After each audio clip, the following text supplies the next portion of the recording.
Happy day, nerders! For today's assignment, I'm in a bit of a mask withdrawal, so I decided for a special video not to just make one mask, but two of them. And I'm going to go for a superhero kind of vibe today, so join me on this epic journey where we make a superhero and his villain companion mask. Because for today, absolutely, it's mask time. Yeah.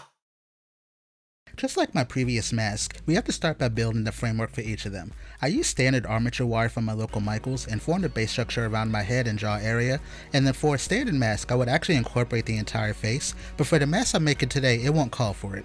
For today's video, I'm making two different forms of masks, a half mask which will cover the lower face, and then a helmet variation. I'm going to start with the half mask and cover it with aluminum foil, and then the process, just for your reference, for both will be identical. The only diversion will be the amount of foil and foam clay we'll be using. I have the entire framework to my liking now, so it's going to be time to add the star of the show today, which is foam clay. Also, just a side note, if I do sound a little bit coarse in past videos, I do humbly apologize. At the time of recording this, we just got announced for the Steelers that we just signed Russell Wilson to a contract, and I'm still vocally recovering from my excitement. For all of my masks, I use foam clay as it's a somewhat more forgiving medium, albeit it can be a tad difficult to work with.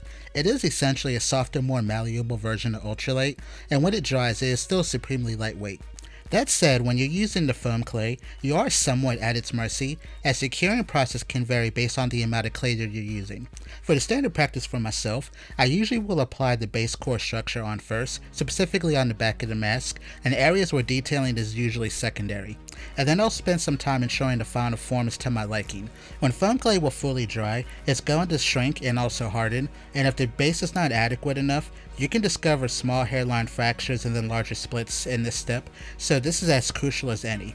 Unfortunately, it is a happy medium of patience and speed, sometimes not necessarily in that order. For my half mask, I wanted it to have a larger smile and the name of Justice or Vengeance, and using the chisel I'm going to scratch out large array of teeth, which will then be followed by applying larger lips and extended jawline to the area. I then decided, since I have it here for some reason, I'm going to detail the larger goatee area as well. With the half mask looking as hero-y or villainy as I can at this step, I'm going to allow it to start drying off screen, and then shift my focus to bulking out the helmet, adding a strand of armature wire down the middle, which will then be bulked out with copious, and I mean copious, amounts of aluminum foil.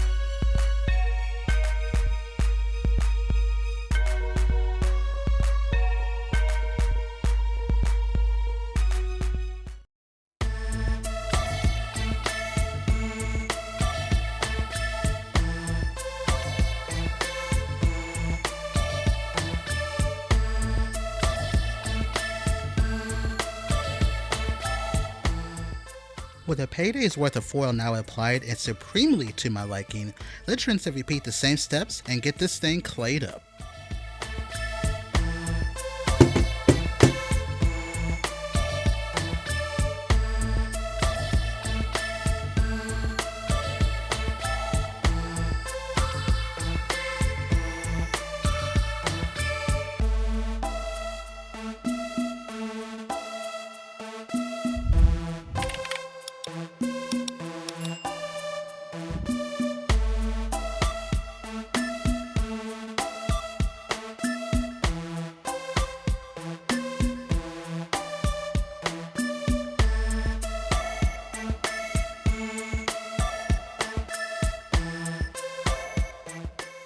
I have the helmet slash face guard clayed appropriately, and I'm ready to start to bedazzle it, in the AK fashion.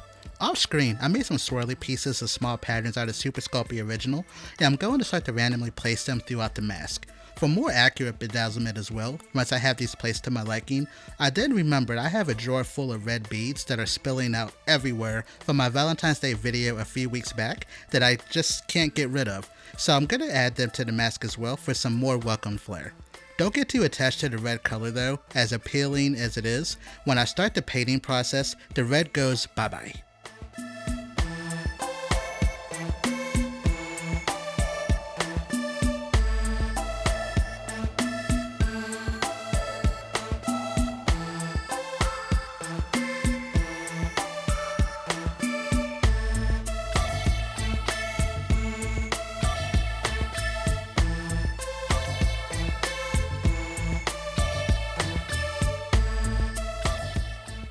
After spending a few moments ensuring that I'm satisfied with all of the above on the masks, I'll leave these to harden overnight, and then we can move on to priming and then paint.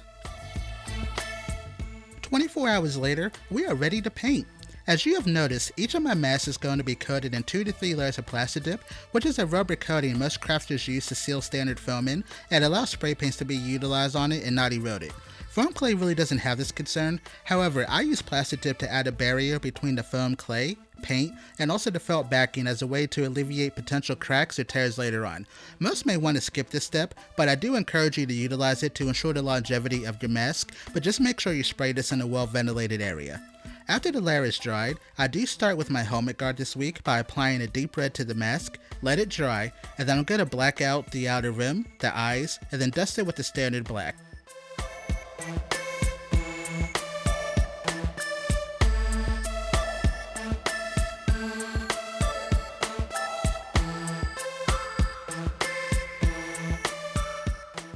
After dusting the mask in black, I use some orange and lighter reds on random areas on the mask, which when they're dry, they're going to add a weathered vintage effect on it.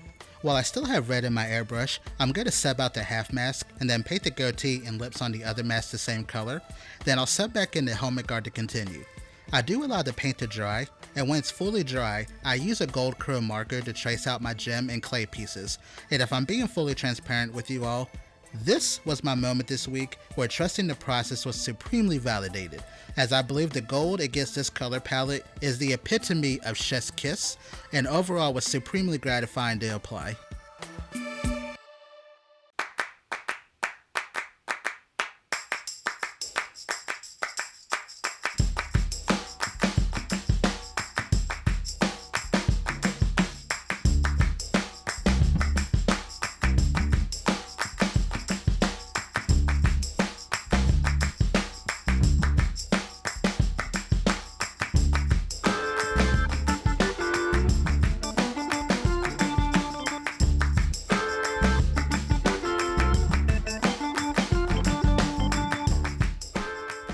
Beyond satisfied with how my helmet guard came out, we swap back in the half mask and apply straight white to the teeth area, followed by a sepia tone across the quote-unquote gum area, and I'm going to use the same color to darken the goatee and then part of the lips. The final steps of the half mask this week paint-wise is to use a chrome marker similar to the helmet all across the teeth. However, instead of gold, I'll be using a silver one just to differentiate between the two.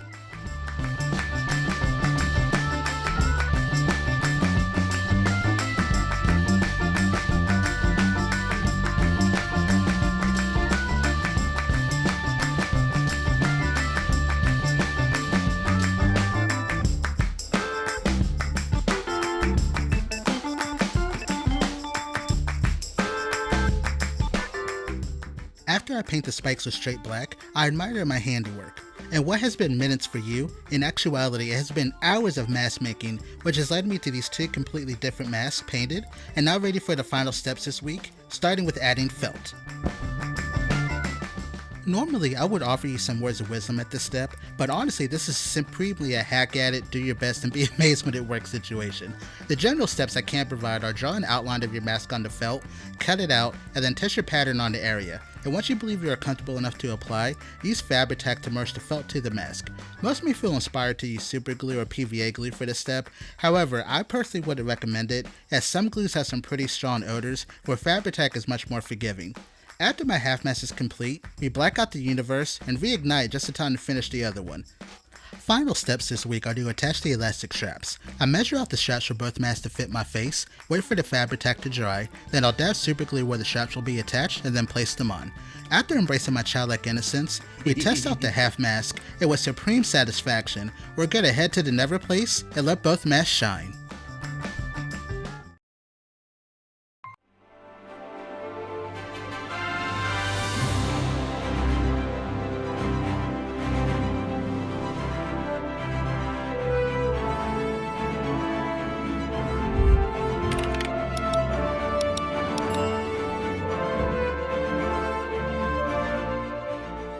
This week's builds were both the right level of engaging and satisfying, and I hope they were for you as well. Now, some of you may have a burning question and are wondering which mask was the hero and then which one was the villain. And if you notice, this entire video, I never made a assertion one way or the other, and it was all by design because I'm somewhat evil. And the reason for that, I want you all to tell me which one you believe is the hero mask and which one is the villain. In the comment section, let me know which one of these masks you believe is the villain and which one is the hero. The best ones I'll make sure to share in my community tab, also on my Instagram, and I'll even pin one to the comments. I really don't have a good way to send this off this week outside of thanks for watching, and we will see you all next week. Take care, folks.